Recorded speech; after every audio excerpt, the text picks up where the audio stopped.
Thank you very much. I'm so delighted to be on this call with you all. My name is Abiola Alabi. I love to be called Silonia Susty Teacher. Susty from the word sustainable.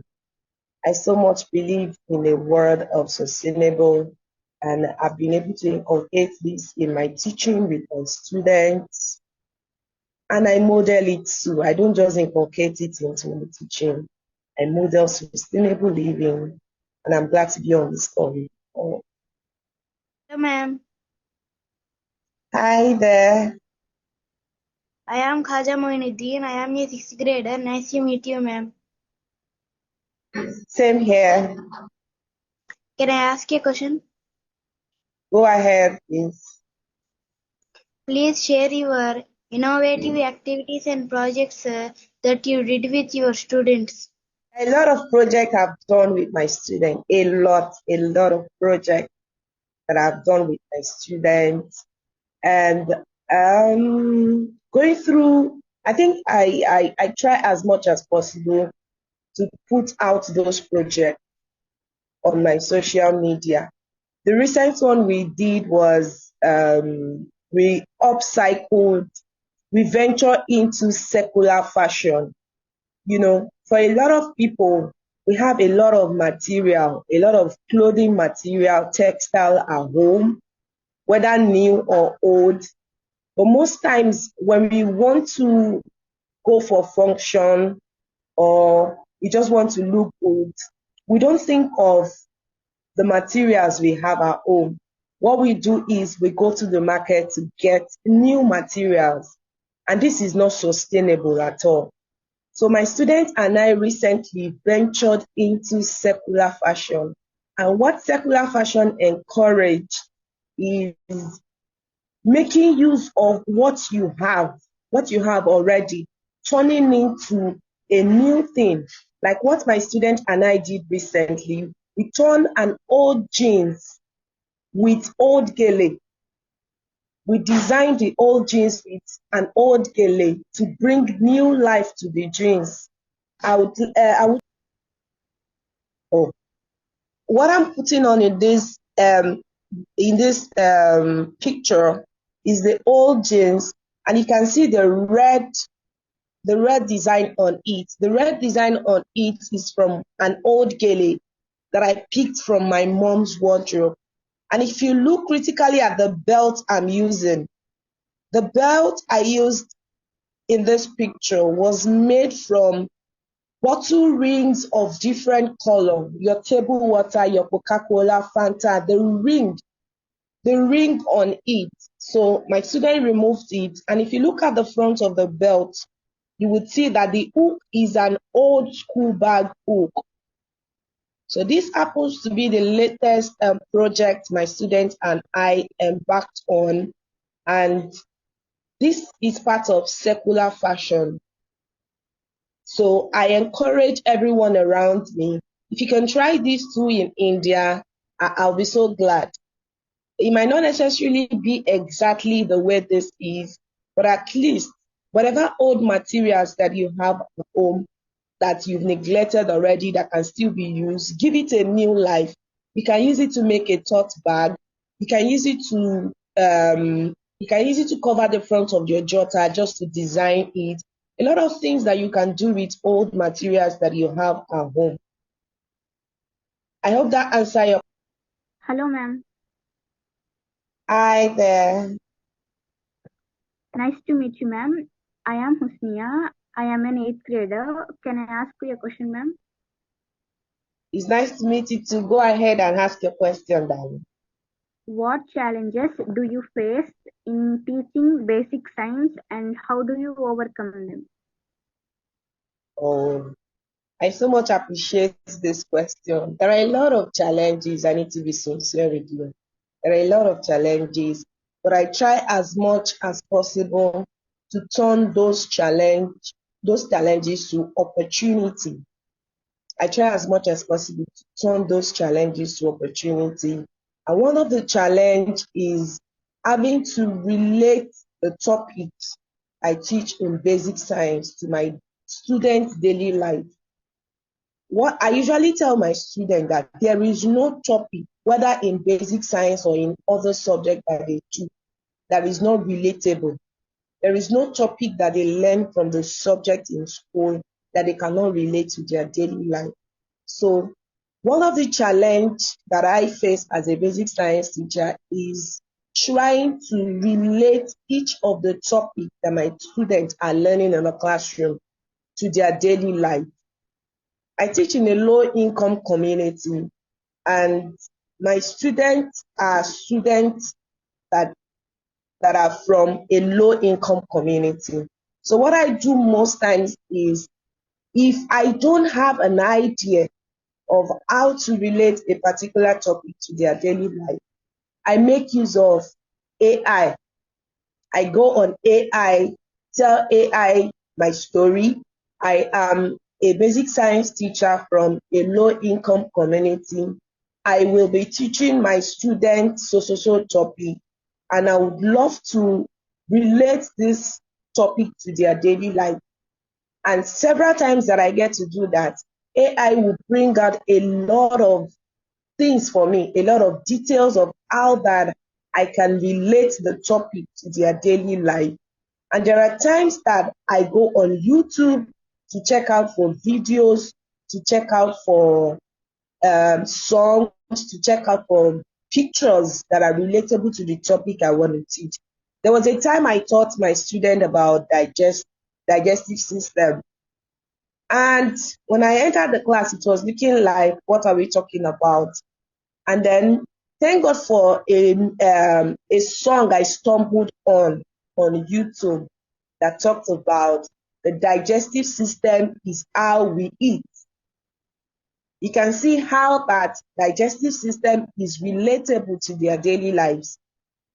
So I was able to tell my students that when you are eating, digestion starts from the mouth.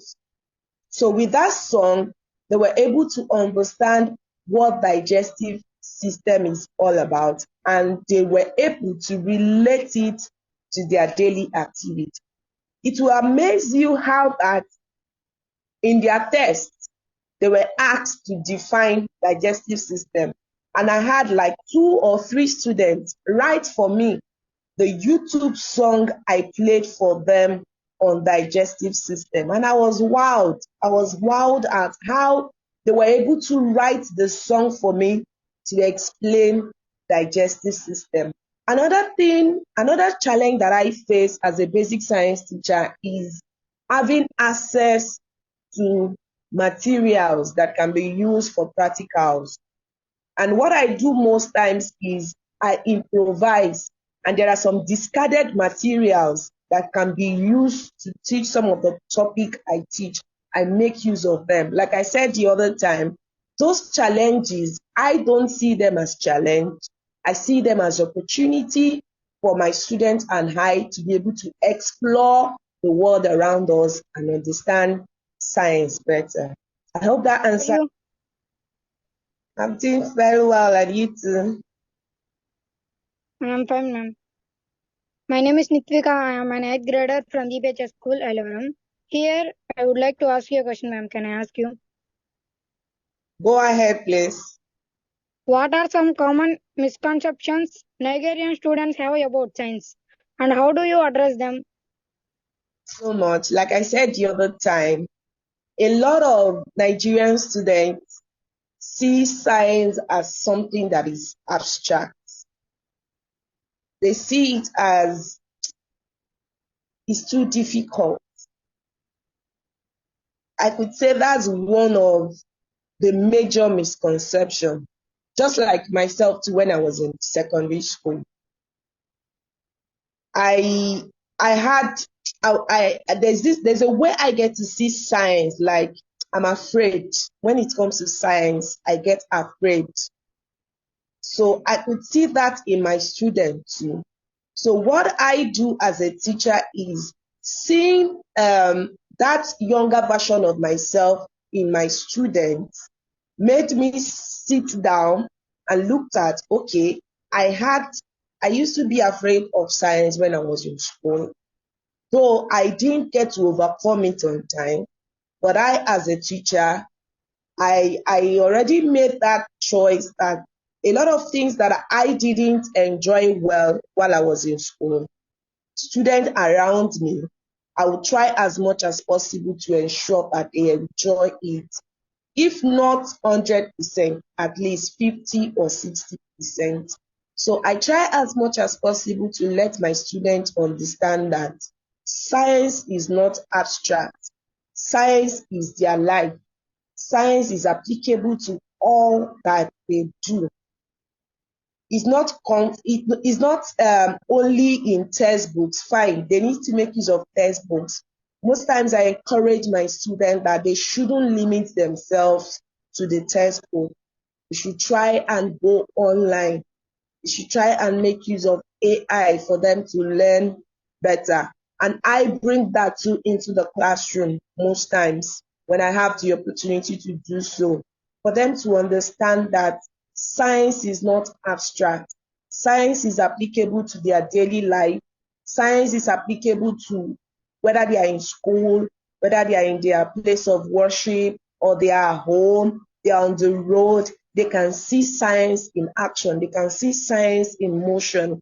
There was a time I was teaching my students about energy, and a lot of them were able to understand energy better with me using what they make use of at home, with their battery, with their television, with their iron, how that a form of energy is being converted to another form of energy. So this made the science relatable for them. A lot of them iron their uniform before they come to school. A lot of them cook using cooking gas before they come to school. A lot of them use electrical appliances. They cook their food using electric stove. So how that electrical energy is being converted to another form of energy when they cook their food, they, my students were able to understand better how that when they iron their uniform, when they use iron, they plug it to electricity, that's electrical energy. By the time the iron is plugged to electricity, it's become very hot. That is, heat energy is being generated and they are able to iron their uniform. So I try as much as possible to ensure that I relate whatever I'm teaching my students in science to their daily life so that it will get off their mind that science is not abstract, because that's a misconception they have. And science is not just limited to the textbook alone. I hope that answers your question. Uh, when it comes to the promotions in India, secondary grade teacher, I mean a primary school teacher is promoted to the secondary grade teacher based on his qualification. And if he has a qualification, he can, based on the qualification and the seniority, and he can be promoted to the secondary grade teacher. If a secondary grade teacher has enough qualification based on the seniority, he can be promoted to the next stage. That means the head teacher. So head teacher is the all I think is the last and the position that any teacher can get from primary to secondary, secondary to head teacher. These are the three positions that the teachers in India, especially in my region, get promotions. And here they need no test to take to reach from one stage to another stage. Whereas in your country, you have tests. I think only through the tests you can be promoted from one level to another level. So could you please tell us something about that? Okay, here in Nigeria, I'm not sure if I've seen a primary school teacher moving to this sector. It's so rare. The least qualification for a primary school teacher to be employed is NCE. And for most teachers, if they want to get to the head of a primary school in Nigeria, the head of a primary school is known as the head teacher or we call them, if it's a woman, we call them headmistress. If it's a man, we call him headmaster. That's the head of a primary school. And that, for someone to get to that level, that means the person would have been on the job for a very long time. Like for secondary school now, I know of how that if a teacher is coming in with a degree certificate, the teacher will be placed on a level 8. The teacher will be on a level 8. So every three years, the teacher will be going for promotion to be on another level. And then sometimes when the government have trainings that they want to give to teachers, they request for teachers depending on the level. Like last year, I attended a training, and all of us teachers that were on that training were on level 12. So every three years, teachers go for promotion, not until you get to level 14. By the time a teacher gets to level 14, it will now be 4 years. There is level 8, level 9, level 10. From level 10, the teacher gets to level 12. There is no level 11. So when the teacher gets to level 12, 13, 14, from level 14, the teacher will now be going for promotion every 4 years instead of three years as of before. And then I think from level 13, 14, a teacher can be part of the management. From level 13, 14, a teacher can be part of the management. That's for, I'm talking for secondary school now. And then from level 13, 14, 15, a teacher can be a vice principal. So the head of a secondary school in Nigeria is known as a principal. The head of a secondary school in Nigeria is known as a principal. And the principal is being assisted by the vice principal. So like for Lagos State now, we could have like three vice principals in a school, depending on the population of the school. So you will have vice principal academics, vice principal admin, vice principal special duty. When I just got the job, I remember we get to do written exam. Whenever you're going for promotion, the first stage of the promotion exercise will be a written exam. And then after the written exam, we go for oral interview.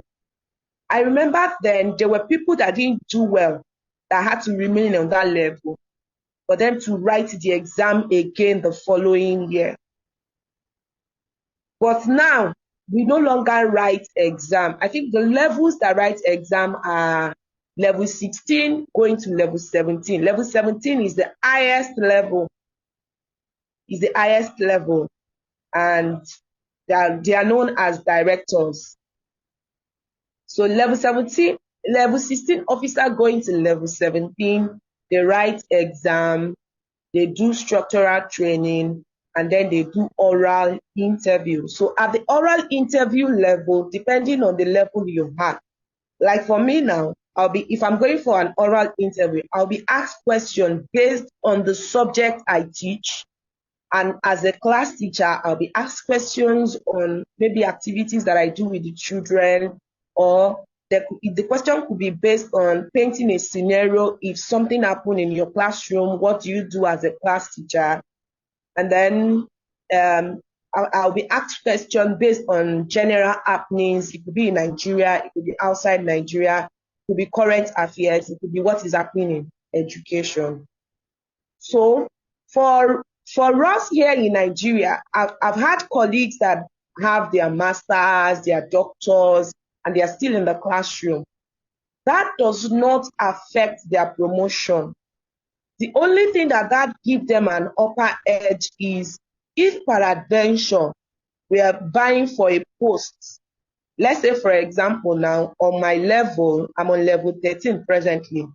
If we're to apply for a particular post, I think one of the things that might give others an edge is it could be the kind of training, personal development they have done. And personal development could be in terms of certifications that they've acquired, and other things. And then another thing that might be the criteria would be that, okay, what journal have you written? What article have you published? How have you been able to influence others globally? So that can be like another edge, but that doesn't determine a teacher's promotion here in Nigeria. I hope you understand that. Yeah. Abiola, I have a supplementary question in this regard. So suppose if I am a primary school teacher, I have just entered into the primary teaching. So after 3 years, I passed the level 1. So that too, I have to take the test and again a oral interview. And like this, as a primary school teacher, if I reach to the level 17, it will be close to my retirement as a primary school teacher. The same way, secondary school teacher, I have to start from zero, and again, level 17 is the ultimate. So that means what I understood from your explanation, that primary school teacher has to end his career as a primary school teacher. Of course, levels, crossing the levels. So again, a high school teacher has to has to end his career as a high school teacher. So you are saying that for every 3 years there is a level you have to pass. Is there any financial benefit for crossing every level that the teacher crosses? And what kind of additional advantages that one can get if they pass to one level to another level? Okay. There is financial addition to the level depending on, like I think, yes, there is always a financial addition to the amount the person gets to earn, even before promotion. Even before promotion, like like I said the other time, presently I'm on level 13. My my step, we have level step. So for every step, there is additional there is additional money for every step increment. There is always money being added to a teacher's salary. And by the time the teacher leaves that particular level to another level, there is another addition of money to the teacher's salary. I think your second question has to do with if a teacher is in primary school, it depends on the teacher's interest. I've known of people that by the time they get out of the classroom, they try to go to the Ministry of Education. Maybe if there is an opening, there are times that there could be an opportunity to be an officer in the office at the Ministry of Education. So if Ministry of Education make that opening known and a teacher is interested, a teacher in the classroom is interested, we have a training center somewhere around Magodo in Lagos, Nigeria. I know of a colleague that left the senior secondary school there when she got out of the classroom, and she's very good at training.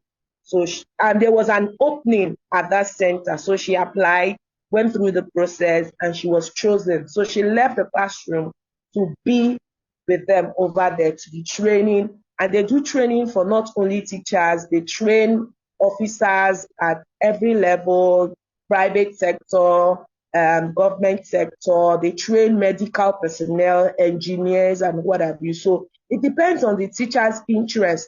If the teacher is in the primary school and the teacher sees that, okay, there's some potential in me that I'm not really exhibiting well in the classroom in primary school, and there is an opening in the office, the teacher can apply.